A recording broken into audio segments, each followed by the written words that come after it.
اللہ والصلاۃ والسلام علی رسول اللہ صلی اللہ علیہ وسلم۔ برادران اسلام، انسان کا ایک ایک سانس اللہ کی نعمت ہے۔ ایک ایک سانس، پھر اگر اس سانس کے ساتھ انسان کی تندرستی ہو اور زیادہ نعمت ہے۔ تندرستی کے ساتھ اللہ نے حلال رزق دیا ہو، وہ اس سے بڑی نعمت ہے۔ درجہ بدرجہ دیکھتے جائیں تو صبح سے لے کے شام تک اور شام سے لے کے پھر صبح تک میرے اللہ کے اتنے احسان ہیں، اتنے احسان ہیں کہ ہم گن بھی نہیں سکتے۔ لیکن اس خالق کائنات نے انسان کو سر کے بالوں سے لے کے پاؤں کے ناخن تک اتنی نعمتیں دی۔ اس نعمت کی قدر کب ہوتی ہے؟ جب ہمیں اس کا کچھ تکلیف محسوس ہوتی ہے یا اس کی نعم البدل جب ہمیں نہیں ملتا تو ہمیں پھر قدر ہوتی ہے کہ یہ کتنی بڑی نعمت ہے۔ ایک شخص کے بارے میں سنا کہ اس کو دل کی تکلیف ہو گئی۔ ڈاکٹر نے کہا آپ کا بائی پاس ہوگا اور 12 لاکھ روپے خرچہ آئے گا۔ ڈاکٹر کی بات سن کے وہ مریض رونے لگ گیا، بلک بلک کے رونے لگ گیا۔ ڈاکٹر صاحب بڑے پریشان ہو گئے کہ بھائی اگر زیادہ ہے تو آپ نہیں تو آپ اپلیکیشن دیں تو ہم اس کو کچھ کمی کریں گے۔ وہ کہتے ہیں نہیں، اللہ نے مجھے بڑی وسعت دی ہے، میں کئی گنا اس سے زیادہ میں اللہ نے مجھے مال دی ہے، پھر روتے کیوں ہو؟ تو کہنے لگا ڈاکٹر صاحب میری عمر 60 سال کی قریب ہو گئی ہے، روتا اس لیے کہ پیدائش کی پہلے سانس سے لے کر 60 سال کی عمر تک یہ دل کام کر رہا تھا، میرے رب نے ایک پیسہ بھی میرے سے نہیں مانگا تھا۔ آج اس دل میں تھوڑی خرابی ہوئی ہے، اس کو درست کرنے کے لیے 12 لاکھ روپیہ لگ رہا ہے۔ میرے اللہ نے کتنی بڑی مجھے نعمت دی ہوئی تھی جو میں نے 60 سال تک استعمال کی۔ تو عزیز ساتھیوں، یہ کائنات کی ترتیب اللہ کی نعمتیں، اور ان نعمتوں میں جو سب سے بڑی نعمت ہے نا وہ اللہ کے محبوب کا مل جانا، حضور علیہ السلام کی امت میں شامل ہو جانا، یہ اللہ کی بہت بڑی نعمت ہے۔ اللہ نے خود فرمایا نا کہ ہم نے مومنوں پہ بڑا احسان کیا۔ یا اللہ کیا احسان کیا؟ بتایا کہ ہم نے ان کو اپنا محبوب عطا کر دیا۔ یہ بڑا احسان ہے۔ باقی ساری نعمتیں معمولی ہیں میرے بندوں، میرے لیے ان کی بہت معمولی ہیں جو میں نے نعمتیں دی ہیں۔ آم کتنی بڑی نعمت ہے۔ اللہ میرے حضور علیہ السلام فرماتے ہیں جبریل میرے حضور کے پاس آئے، یا رسول اللہ میں آج آپ کو ایک کہانی نہ سناؤں؟ جی بتاؤ۔ یا رسول اللہ میں کس رستے سے گزر کے آپ کے پاس آتا ہوں، اللہ کا پیغام لے کے رستے میں ایک قبر کی زیارت کرتا ہوا آتا ہوں۔ اچھا، پھر یا اللہ حضور اس صاحب کی قبر نے جو بندہ اس قبر کے اندر ہے 500 سال تک اللہ کی عبادت کی، کس جگہ پہ کی؟ ٹیلا تھا۔ ٹیلا کسے کہتے ہیں؟ پانی کے اندر، سمندر کے پانی کے اندر خشکی کا چھوٹی سی جگہ جو ہوتی ہے اس کو ٹیلا کہتے ہیں، جزیرہ جسے کہتے ہیں۔ چھوٹی سی جگہ تھی، وہاں پہ وہ اللہ کا بندہ رہتا تھا۔ اس ٹیلے کے اوپر، اس جزیرے کے اوپر ایک ہی انار کا درخت تھا، وہ اس میں روز ایک انار کا پھل پکتا ہے، وہ بندہ اس پھل کو کھاتا ہے۔ اسی کے اوپر چشمہ ہے، میٹھے پانی کا چشمہ ہے، وہ بندہ پانی پیتا ہے، وضو کرتا ہے، اللہ کی عبادت کرتا ہے، اور کوئی کام نہیں کیا۔ اور اس نے دعا کی یا اللہ جب میری موت کا وقت آئے نا تو میں سجدے کی حالت میں ہوں۔ حضور اس وقت وہ اپنی قبر میں سجدے کی حالت میں ہے۔ اچھا حضور اس کے آگے بتاؤ حضور قیامت کا دن ہوگا، وہ بندہ اللہ کے دربار میں حاضر ہوگا، اللہ کہے گا فرشتوں اس میرے بندے کو میری رحمت سے جنت میں لے جاؤ۔ وہ بندہ اکڑ جائے گا، یا اللہ تیری رحمت سے جنت میں جانا تھا، میں نے 500 سال تیری عبادت کی ہے۔ اللہ بھی فرمائیں گے میرے فرشتوں اس میرے بندے کو میری رحمت سے جنت میں لے جاؤ۔ وہ بندہ پھر یہی گرا کرے گا، یا اللہ میں نے 500 سال تیری عبادت کی کہاں؟ سمندر کے اندر ایک چھوٹے سے ٹیلے پہ۔ تیسری دفعہ اللہ پھر فرمائیں گے اے میرے فرشتوں میری رحمت سے اس بندے کو جنت میں لے جاؤ، بندہ پھر گلا کرے گا اچھا یہ نہیں، اس کا حساب لینا شروع کرو۔ فرشتے پوچھیں گے یا اللہ کہاں سے حساب شروع کریں؟ اللہ کہیں گے اس کی آنکھ سے شروع کرو۔ آنکھ کی نعمت کتنی بڑی نعمت ہے، وہ گنوانی شروع کی جائے گی، ساتھ اس کی نیکیاں اس کی عبادت کو تولا جائے گا، اس کی 500 سال کی عبادت ختم ہو جائے گی۔ آنکھ کی نعمت جو اتنی بڑی نعمت ہے اس کی فضیلت ہوئی نہیں ہوگی۔ اللہ کہے گا فرشتوں اس کو اٹھاؤ جہنم میں لے جاؤ، تو بندہ ہاتھ جوڑ کے کھڑا ہو جائے گا، یا اللہ میں تو کسی بھول میں بیٹھا ہوا تھا، میں سمجھتا تھا میں نے 500 سال کی عبادت کی، بڑا مار کا مارے۔ اللہ پھر اس پہ رحم کرے گا، کہیں گے فرشتوں اس میرے بندے کو میری رحمت سے جنت میں لے جاؤ۔ تو عزیز ساتھیوں اس ساری نعمتیں ہم کسی نعمت کو نہ جھٹلا سکتے ہیں نہ اس کا بدل دے سکتے ہیں، لیکن اللہ نے صرف ایک نعمت کا ذکر کیا، ہم نے مومنوں پہ بڑا احسان کیا کہ انہیں اپنا محبوب عطا کر دیا، کیونکہ محبوب کوئی کسی کو نہیں دیتا، یہ پکی بات ہے، محبوب اپنا کوئی کسی کو نہیں دیتا۔ یہ اللہ نے بہت ہی بڑا احسان کیا، اور کتنا بڑا احسان کیا کہ اللہ کی انبیاء میرے حضور کی امتی ہونے کے لیے دعائیں کرتے ہیں، اللہ ہمیں اس نبی کی امت میں لے دے۔ حضور پھر اور کتنی بڑی نعمت، اللہ فرماتے ہیں ان اللہ و ملائکتہ یصلون علی النبی، اللہ بھی اور اس کے فرشتے بھی، میرا محبوب اتنا پیارا ہے، اتنا مجھے محبوب ہے، اتنا مجھے عزیز ہے اپنا پیارا محبوب کہ میں بھی اور میرے فرشتے بھی اپنے نبی پہ درود بھیجتے ہیں، میں بھی بھیجتا ہوں، میں بھی بھیجتا ہوں درود، اور میرے فرشتے بھی بھیجتے ہیں۔ اور پھر ہمیں بھی دعوت دی جاتی ہے یا ایھا الذین آمنوا صلوا علیہ وسلموا تسلیما، اے لوگوں جو ایمان لے آئے ہو نا وہ بھی میرے نبی پہ درود و سلام بھیجا کرو۔ یا اللہ کیا بھیجیں گے تو کیا حکم ملے گا؟ تو میرے حضور فرماتے ہیں میرا جو امتی صرف ایک مرتبہ میرے پہ درود پڑے گا، اللہ اس کے 10 گناہوں کو معاف کر دے گا۔ بس نہیں، آگے اور 10 نیکیاں بھی ملیں گی۔ حضور ان سے آگے بھی وہاں فرمایا جنت میں 10 درجے بھی بلند ہوں گے، جنت ایک دفعہ درود پڑھنے سے 10 نیکیاں معاف ہوں گی، 10 جو ثواب بھی ملیں گے، نیکیاں بھی ملیں گی، 10 گناہ معاف ہوں گے اور 10 درجے بلند ہوں گے۔ میرے حضور علیہ السلام کے صحابی حضرت ابی بن کعب رضی اللہ تعالیٰ عنہ فرماتے ہیں حضور میں نے جو فرض عبادات کے بعد جو ٹائم مقرر کیا ہوا جو ذکر اذکار کے لیے بیٹھتا ہوں، حضور اس کا چوتھا، اس وقت کا چوتھا حصہ آپ بھی درود پڑھ لیا کرو۔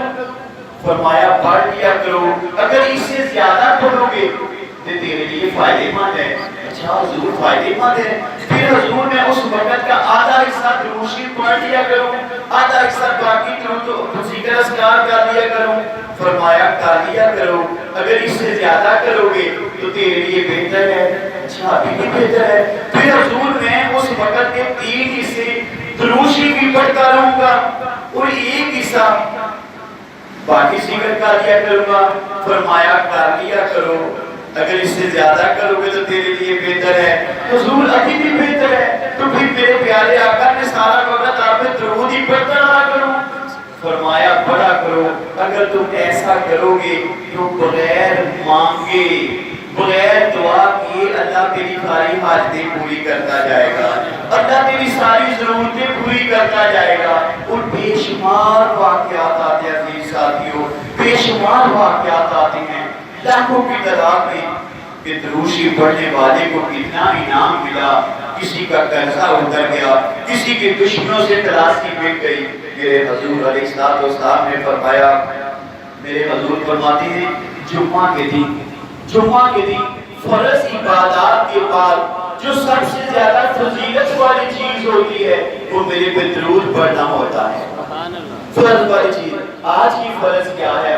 5 نمازیں فرض آج کے دن میں، روزہ آج کا فرض، رمضان ہے نا، فرض روزے ہیں، نفلی ہیں، فرض روزے ہیں، روزہ رکھ دیا، ایک فرض نماز پڑھ لی، باقی آگے 4 نمازیں 3 نمازیں مزید اس دن کے مل گئیں۔ میرے حضور فرماتے ہیں فرض عبادات کے بعد جمعہ کے روز جو سب سے فضیلت والی چیز ہوتی ہے، عبادت ہوتی ہے، وہ میرے پہ درود پڑھنا ہوتا ہے۔ اور عزیز ساتھیوں، ہر عبادت کرنے کے بعد یہ خدشہ رہتا ہے پتہ نہیں وہ رب ہے قبول کرتا ہے کہ نہیں کرتا ہے۔ حج کر کے آتے ہیں نا، ہم ملنے جاتے ہیں حاجی صاحب کو، تو ان کی ایک ہی بات ہوتی ہے دعا کرو اللہ قبول کر دے۔ یار ابھی بھی اتنی مشقت اٹھائی، اتنے پیسے لگائے، اتنے دن گھر سے باہر رہا، بڑی مشقت اٹھائی، پھر یہ بھی ہے یار کیا قبول کرتا ہے کہ نہیں کرتا؟ بے نیاز ہے وہ۔ نماز پڑھی ہے پھر بھی ہم دعا کریں گے یا اللہ تیری مہربانی قبول کر دے، جیسے پڑھنی تھی ویسے نہیں پڑھی گئی، یا اللہ جیسے نہیں پڑھی گئی اپنے فضل سے قبول کر دے۔ روزہ رکھ کے سارا دن بھوک اور پیاس اور نہ جانے کیا کیا چیزیں چھوڑ دیتے ہیں، پھر افطاری کے وقت دعا کرتے ہیں یا اللہ قبول کر دے۔ عزیز ساتھیوں، آقا علیہ السلام پہ درود شریف پڑھنا واحد ایک ایسی عبادت ہے جس کے بارے میں یہ سوچنا بھی کہ پتہ نہیں قبول ہوئی ہے کہ نہیں، یہ بھی گناہ کہتے ہیں۔ بزرگ فرماتے ہیں یہ سوچنا بھی نہیں، کیوں نہیں کرنا؟ پتہ ہے کیا بات ہے؟ اہل علم والے کی بات سنی، وہ کہتے ہیں جب ہم نماز پڑھتے ہیں نا، ہم جو بھی نیک عمل کرتے ہیں وہ ہم کہتے ہیں یا اللہ میں کر رہا ہوں، ایاک نعبد و ایاک نستعین، ہم تیری ہی عبادت کرتے ہیں اور ہم عبادت کرتے ہیں، ہم عبادت کرتے ہیں۔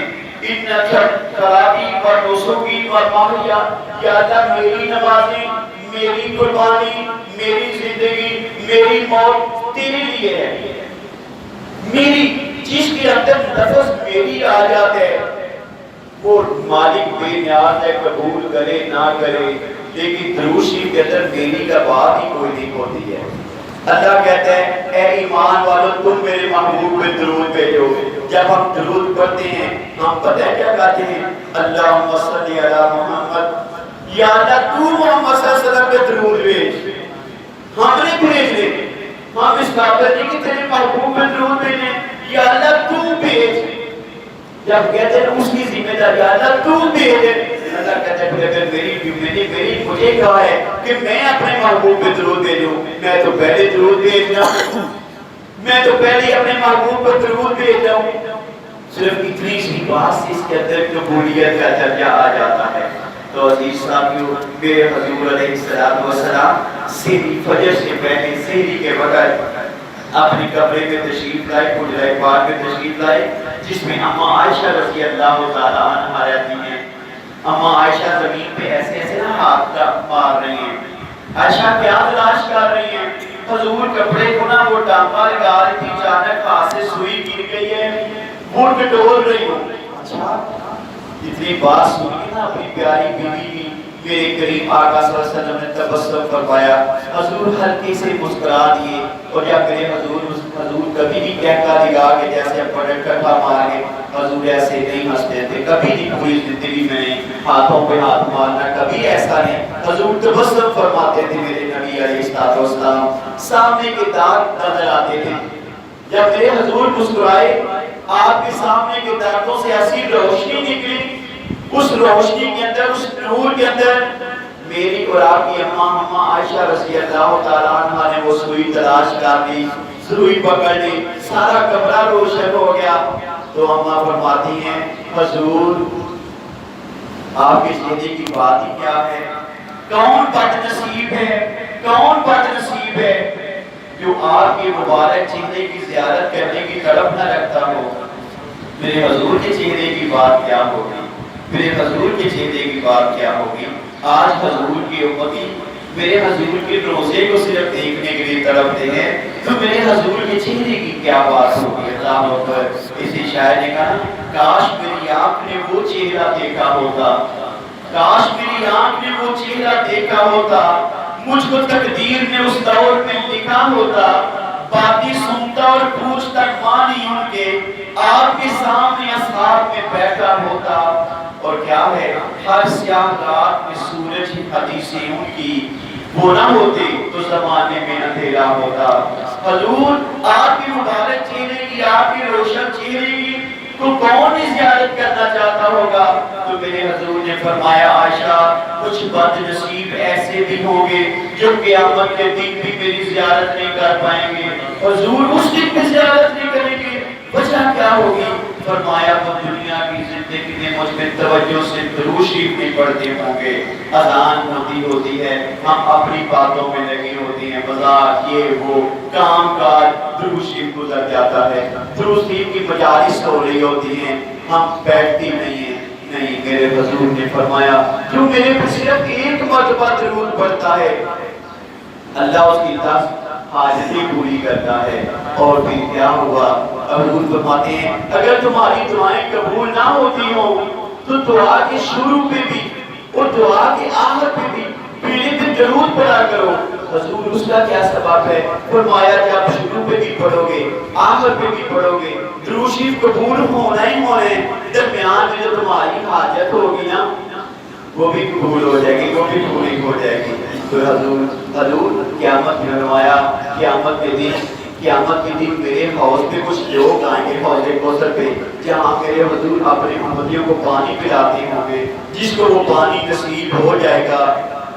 قیامت کے پورے دن میں جو 1000 سال کے برابر دن ہوگا, پورے دن میں اس بندے کو پیاس نہیں لگے گی. حضور فرماتے ہیں میرے حوض پہ کچھ قیامت کے روز کچھ لوگ آئیں گے, میں ان کو پہچانتا ہوں گا. حضور کیسے پہچانتے ہوں گے؟ فرمایا وہ میرے پہ بڑی کثرت سے درود شریف پڑھنے والے ہوں گے, کثرت سے درود شریف پڑھنے والے ہوں گے. میں ان کے درود شریف کی کثرت سے پڑھنے تھے, میں ان کو پہچانوں گا اور وہ جنت میں میرے بڑے قریب ہوں گے. قریب کون ہوگا؟ فرمایا جو دنیا کی زندگی میں میرے پہ کثرت سے درود پڑھنے والا ہوگا وہ جنت میں میرا ہمسایہ ہوگا, میرے بڑے قریب اس کا گھر ہوگا, کیونکہ وہ دنیا میں میرا بھی درود شریف پڑھنے والا ہوگا. تو عزیز ساتھیو, آج جمعہ کا روز بھی ہے, رمضان شریف کا مہینہ, دوسرا عشرہ شروع ہو گیا, 11واں روزہ ہو گیا, پہلا عشرہ گزر گیا. ابھی 4 دن تھے, گھروں میں تیاریاں ہو رہی تھی, بھائی فلاں کام کر لو, ایسے کر لو, راشن منگوا لو, ایسے کر لو, روزے شروع ہونے والے ہیں. آج ایک حصہ رمضان شریف کا رات سے گزر گیا. اور جب میرے حضور نے فرمایا جب جمعہ کا روز شروع ہوتا ہے اللہ کے فرشتے زمین پہ اترتے ہیں, ان کے ہاتھ میں چاندی کے کاغذ ہوتے ہیں, چاندی کی کاپیاں رجسٹر ہوتے ہیں, سونے کے قلم ہوتے ہیں, لکھتے ہیں. حضور کیا لکھتے ہیں؟ فرمایا میرے ان امتیوں کے نام لکھتے ہیں جو میرے پہ درود پڑھنے والے ہوتے ہیں. اور اس لیے اے میرے فرشتے, میرے امتیوں, جمعہ کے روز میرے پہ کثرت سے درود بھیجا کرو, میرے پہ کثرت سے درود بھیجا کرو. تو اس لیے عزیز ساتھیوں, آج ہم سب کوشش کریں کہ زیادہ سے زیادہ آقا علیہ السلام پہ, آقا پہ زیادہ سے زیادہ درود بھیجیں تاکہ میرے حضور, اور جب میرے حضور فرماتے جب میرا کوئی امتی میرے پہ درود پڑھتا ہے تو میں سنتا ہوں. بعض جگہوں میں آتے میرے پہ پہنچا دیا جاتا ہے. پہنچایا کیسے جاتا ہے؟ اللہ میرے حضور ایک حدیث میں آتے ہیں, حضور فرماتے ہیں میری قبر پہ اللہ نے ایک فرشتہ مقرر کر دیا, اس کے سننے کی طاقت اس قدر ہے کہ دنیا کے جس بھی کونے سے میرا امتی میرے پہ درود پڑھتا ہے وہ فرشتہ سن لیتے ہیں. جب درود پڑھنے والا درود مکمل کر دیتا ہے وہ فرشتہ میرے حضور علیہ السلام کی قبر اطہر میں جاتا ہے اور میرے حضور کو ایسے ہی بھی پڑھیں وہ درود شریف گلدستے, پھولوں کے گلدستے کی شکل اختیار کرتا ہے اور وہ گلدستہ جا کے میرے حضور کو پیش کرتا ہے. حضور آپ کے فلاں امتی کا جس نے درود شریف پڑھا اس کا بھی نام لیتا ہے, اس کے ابا جی کا نام بھی لیتا ہے. حضور فلاں امتی فلاں کا بیٹا ہے, اس نے آپ پہ درود بھیجا ہے, حضور قبول فرمائیے. میرے کریم آقا صلی اللہ علیہ وسلم فرماتے ہیں مجھے میں دیکھ کے اس کو تبسم فرماتا ہوں, مجھے بڑی خوشی ہوتی ہے کہ جب میرا امتی میرے پہ درود بھیجتا ہے.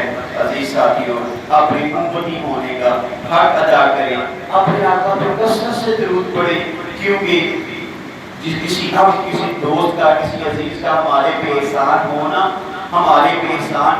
ہم وہی نہیں بھولتے ہیں, ساری زندگی یاد رکھتے ہیں, بلکہ اپنی اولادوں کو بھی کہتے ہیں فلاں بندے نے میرے ساتھ بڑی نیکی کی ہے, میرے جانے کے بعد تم بھی اس کی عزت کرنا. بھائی حضور سے بڑھ کے ہمارے ساتھ نیکی کس نے کی ہے؟ حضور سے بڑھ کے ہمارے ساتھ پیار کس نے کیا ہے؟ ہم سب بھول گئے.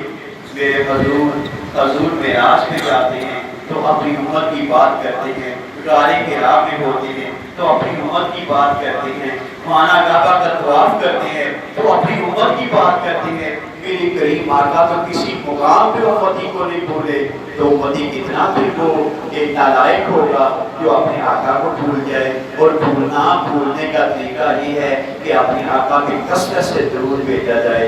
ہماری نیکیاں بھی بڑھیں گی، حضور بھی خوش ہوں گے، اللہ کی رحمتیں بھی آئیں گی، اور اسی کی برکت سے ہمارے تمام معاملات سمجھ جائیں گے.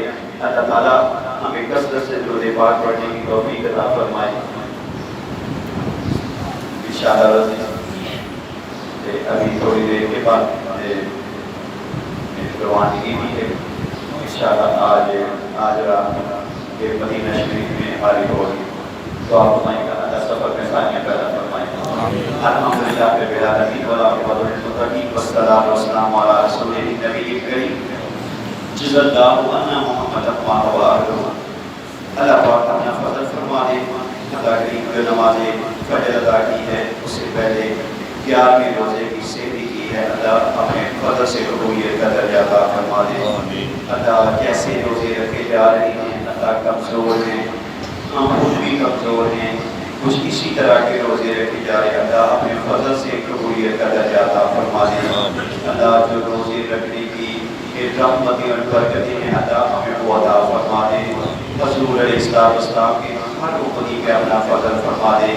کوئی بیمار ہے تو شفا عطا فرما دے، کوئی دکھی ہے تو سخی کر دے، کوئی پریشان ہے تو خوشیاں عطا فرما دے. اللہ غریب ہے تو توکل کر دے. میرے اللہ کریم اپنا کرم فرما دے. اللہ ہم سب کی گھروں میں خیر و برکت عطا فرما دے. اللہ جتنے مسلمان سفر میں ہیں یا جانے کی تیاری کر رہے ہیں اللہ سفر کا خیریت فرما دے. دوران سفر ہر قسم کی پریشانی سے محفوظ فرما دے. اللہ جو تیرے گھر کا ارادہ رکھتے ہیں اللہ اپنا کرم فرما دے. اللہ ساری مجلس میں ایک دعا خصوصی طور پہ کرتا ہوں مالک، جنہوں نے ابھی تک تیرے گھر کی زیارت نہیں کی، تیرے نبی علیہ السلام کے روضہ پاک کی زیارت نہیں کی، اللہ جلد از جلد انہیں اپنے گھر کی زیارت نصیب فرما دے. خانہ کعبہ کا طواف نصیب فرما دے. روضہ رسول صلی اللہ علیہ وسلم کی زیارت نصیب فرما دے. جالیوں کے پاس کھڑے ہو کے درود و سلام پڑھنے کا موقع نصیب فرما دے. حرمین شریفین کے اللہ با ادب حاضری نصیب فرما دے. اللہ ہم سب کی گھروں میں خیر و برکت عطا فرما دے. گھروں کے اندر کوئی لڑائی جھگڑا پریشانی ہے اللہ دور فرما دے. کہنے کھانا کو باہمی محبت و اتفاق اور اخوت عطا فرما دے. اللہ جن گھروں میں بیویاں جوان ہیں اللہ اپنی رحمت سے بہتر صفات پیدا فرما دے. بچے پڑھے لکھے ہیں روزگار کی تلاش میں ہیں اللہ حلال کا روزگار عطا فرما دے. اللہ سب بچوں کو ماں باپ کا باادب بنا دے. اللہ ماں باپ کی بے ادبی اور گستاخی سے محفوظ فرما دے. صلی اللہ تعالیٰ علی رسول اللہ و علیہ وسلم.